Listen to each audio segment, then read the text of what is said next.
તો રાજકોટમાં કોરોનાનો કેર યથાવત, હોળી બાદ દર્દીઓનો મૃત્યુઆંક બમણો થયો છે। રાજકોટમાં 11 દિવસમાં 102 કોરોના દર્દીના મોત થયા છે। માત્ર 5 દિવસમાં 66 દર્દીઓનો કોરોનાએ ભોગ લીધો છે। ત્યારે રાજકોટમાં ફરી એકવાર મૃત્યુઆંક વધ્યો છે। જે રીતે હોળીના તહેવાર બાદ મૃત્યુઆંક વધ્યો હોય તેવું તારણ સામે આવી રહ્યું છે, તેમાં કોરોનાનો કેર પણ યથાવત। રોજ સંક્રમણના આંકડા અને મોતના આંકડા વધી રહ્યા છે અને મૃત્યુઆંક બમણો થયો છે। રાજકોટમાં 11 દિવસમાં 102 કોરોના દર્દી મોતને ભેટ્યા છે। 5 દિવસમાં 66 દર્દીઓનો કોરોનાએ ભોગ લીધો છે। તો આ સાથે સંવાદદાતા મોહિત ભટ્ટ જોડાઈ ગયા છે।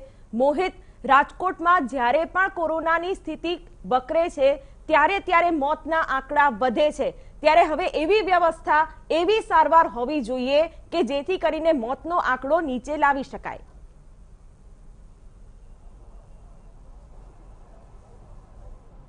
શિવાની, ખૂબ જ ચિંતાજનક બાબત છે કે જે કોરોનાના પોઝિટિવ દર્દીઓ છે તેના મૃત્યુ છે તે વધી રહ્યા છે। છેલ્લા 24 કલાકમાં 19 જેટલા દર્દીઓના મોત નીપજ્યા છે અને છેલ્લા 6 દિવસની વાત કરવામાં આવે તો 6 દિવસમાં ક્રમશઃ મોતનો આંક વધી રહ્યો છે।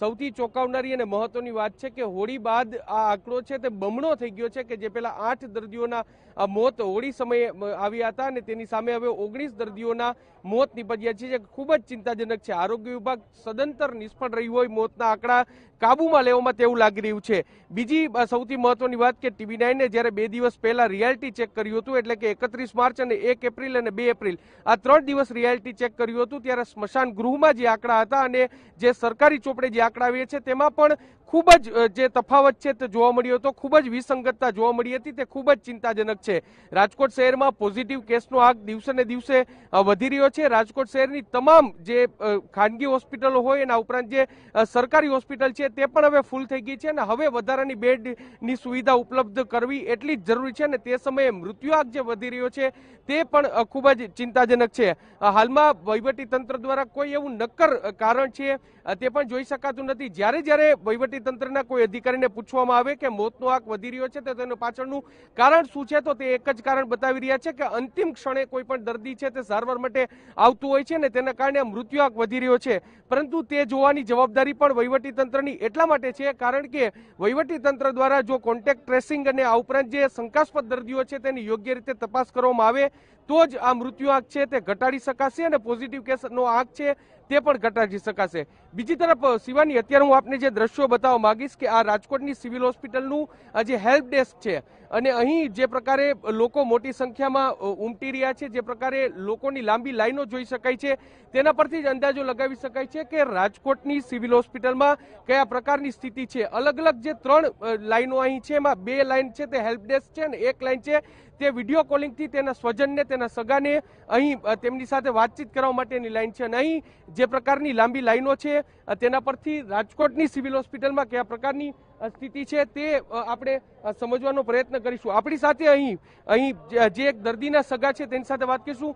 શું કહેશો આપ અહીં હેલ્પ ડેસ્કમાં આવ્યા છો, આપના પરિવારજન અહીં એડમિટ છે, કયા પ્રકારનો આપનો અનુભવ છે, શું કહેશો આપ? મમ્મીને રાતે 11:30 વાગે 4 તારીખે દાખલ કરેલા હતા। નોર્મલ ઓક્સિજનનો પ્રોબ્લેમ હતો, પછી એમની ટ્રીટમેન્ટ ચાલુ છે અને પછી તબિયત વધારે બગડી છે। સવારથી મારા મમ્મી કયા વોર્ડમાં છે એ લોકોને ખ્યાલ નથી, પહેલાં 3rd B માં એડમિટ કરેલા હતા, હવે એમને કોઈ ખ્યાલ નથી અને કોઈ મશીન લગાડ્યું હતું, ઇન્ફોર્મેશન લેવા આવ્યો હતો, કોઈ ઇન્ફોર્મેશન હજી કોઈ પાસે એ લોકો પાસે છે નહીં કોઈ વસ્તુની। હેલ્પ ડેસ્કમાં પૂછ્યું તો શું કહેવામાં આવ્યું? કીધું અડધી પોણે 1 કલાક બેસવા, હજી અડધી પોણે 1 કલાક થઈ ગઈ, લોકોને ઇન્ફોર્મેશન છે નહીં અત્યારે, કે તમે બેસો તમને ઇન્ફોર્મ કરી છે। બરાબર, કયો ટેસ્ટ કરવામાં આવ્યો હતો પહેલા ને હવે? ટેસ્ટ ખાલી કરીને એડમિટ કરી લીધા હતા એ લોકોને, પછી કોઈ જાતનો ટેસ્ટ કર્યો નથી। પછી એમ કીધું કે ટેસ્ટ પછી કરશો 15 દિવસ પછી।